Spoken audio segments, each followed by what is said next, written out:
Dear Europeans, I would just like to ask, what the hell is the EU doing on the New York Stock Exchange?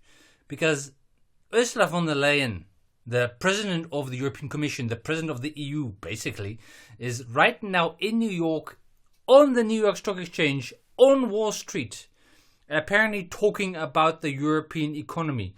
And I just have to ask, why? Why is she in New York talking about the European economy rather than in Europe, rather than in Brussels or Berlin or Paris or Madrid or Riga or Sofia or Stockholm or Amsterdam or whatever, to try and fix Europe's current economic disaster?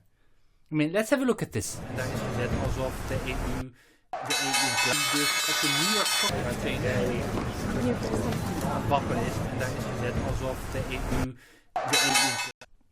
See, there she is, tweeting about the famous Wall Street bell, as if that is what's important for Europe, right? I mean, you see this, you see what's going on. Like, she's pressing the button, the bell, the European flag is flying on the Wall Street building, the New York Stock Exchange building. The European flag is right there on the wall, on the in the building, Stock Exchange building itself. So I have to assume that the EU is now a listed company, which is listed on the New York Stock Exchange. I don't know. What do I have to see here? What am I seeing here? What do I have to believe here? What's the logical conclusion?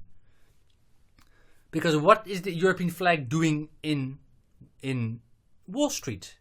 What is the European flag doing in the New York Stock Exchange?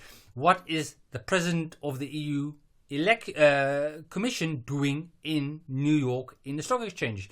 Why is she not trying to fix the mess that the EU is currently in?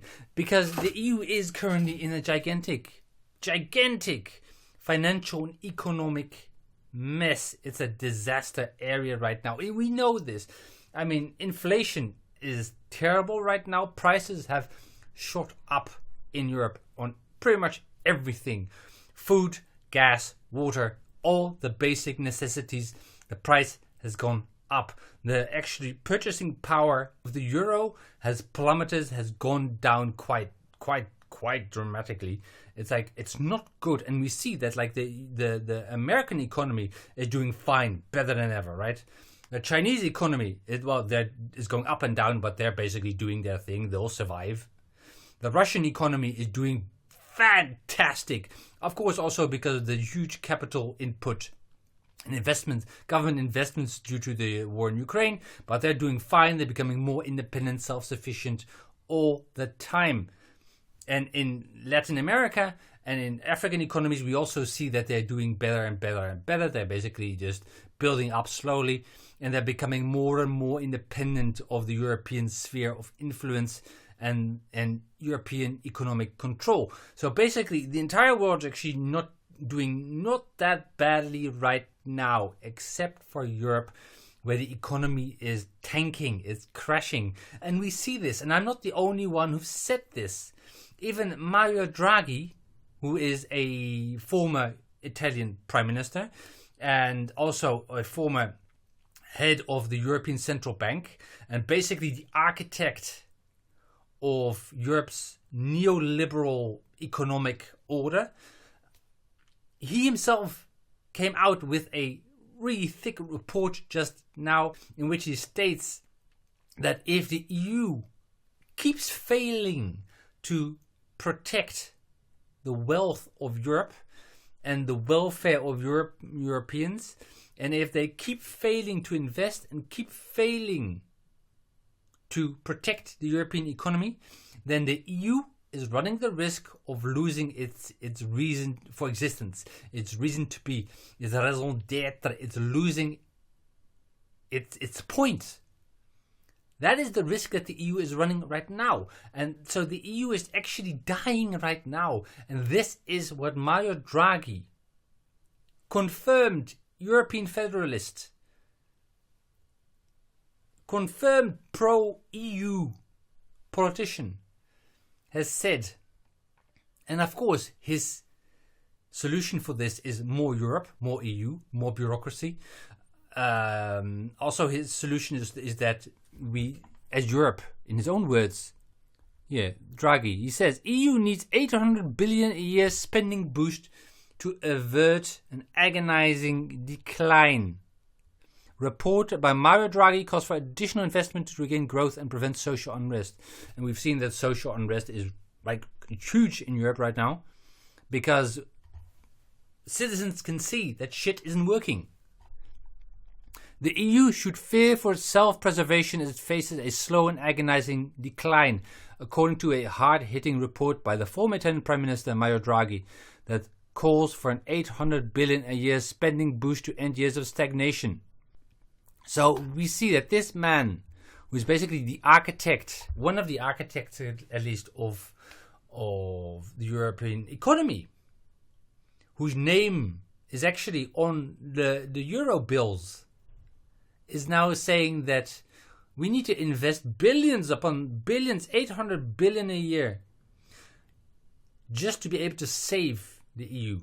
He also says that the EU actually needs to start investing in the economy, something that they haven't done for the past 5 years under the leadership of von der Leyen, who's basically just been effing about, to be honest.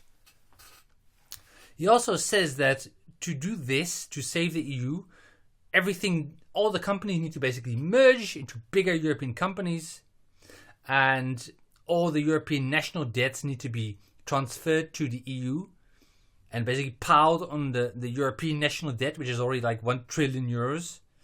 So there's one big national European debt, and then which we can then slowly pay off, maybe, hopefully. And that's basically a solution, which is crazy, to be honest, because it's still not looking at the fundamental flaws of the EU. For the fact that our democracy is still fledgling at best. We still don't have a functional European democracy. We also don't have, let's say, European culture, We have European culture, but they're all different cultures. And for some reason, the EU always keeps pushing that uni culture, that idea that we all basically exactly the same. But we're not. We're different.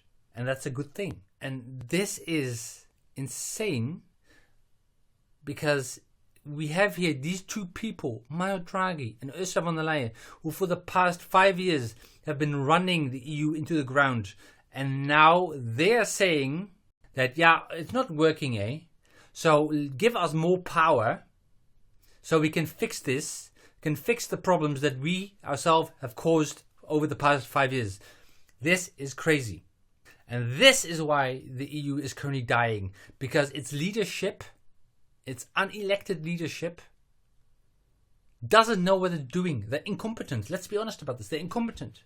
And because of their bad decisions, their terrible, ill-informed, stupid decisions, the EU is currently on its deathbed. It's dying. It's falling apart. And frankly, I think that's a bit of a shame. I actually think it's a shame. Because I think that the EU could have been beautiful. I think that the EU should have been beautiful. I think that European cooperation is actually something that is a really, really good idea.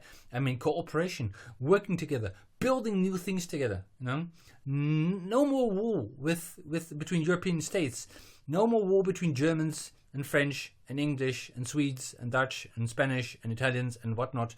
No more wars, but cooperation, building together, working together for a new, better future. That is what the EU was supposed to have been about. But instead, it's not. Instead, we have a bureaucratic monster, a bureaucratic nightmare, which has completely destroyed Europe's economy. Which has completely just wiped out Europe's economy, which has wiped out Europe's ability to compete with the rest of the world, which has basically wiped out Europe, which is busy wiping out Europe right now. And personally, I think that is a shame. It is such a shame, and something that we actually need to do something about before it's too late. And it might already be too late. I mean, personally, I think that it might actually already be too late for the EU. We see that the EU is falling apart, and I've warned you about this. I've already warned you what would happen if Ursula von der Leyen would be quote unquote re-elected. I've warned you about this. So we know this is not a surprise.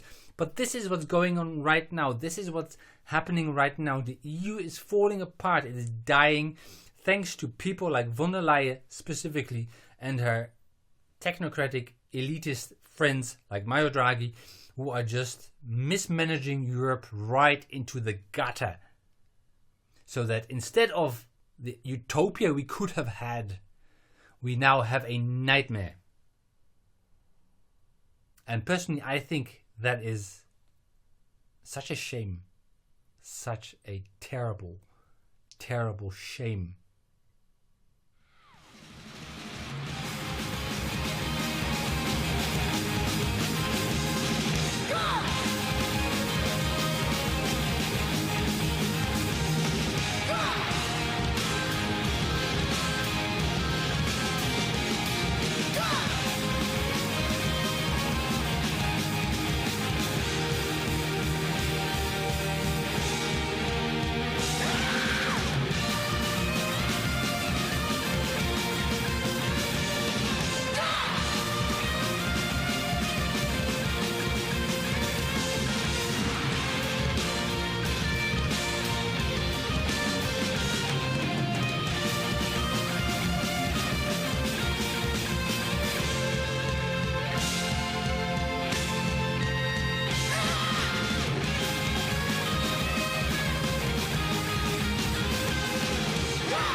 If you agree that this is a shame and that we should actually do something to save Europe while we might still be able to, then don't forget to give this video a big thumbs up. Don't forget to also subscribe to my channel, because we can't actually do anything about this unless we know what's going on, and we don't know what's going on unless we disseminate information. So these sort of independent videos with independent information, with real analysis of what's going on in Europe right now are actually important, and it is important for people to know this information. So please give a thumbs up, subscribe, and thank you very much, and I'll see you next time.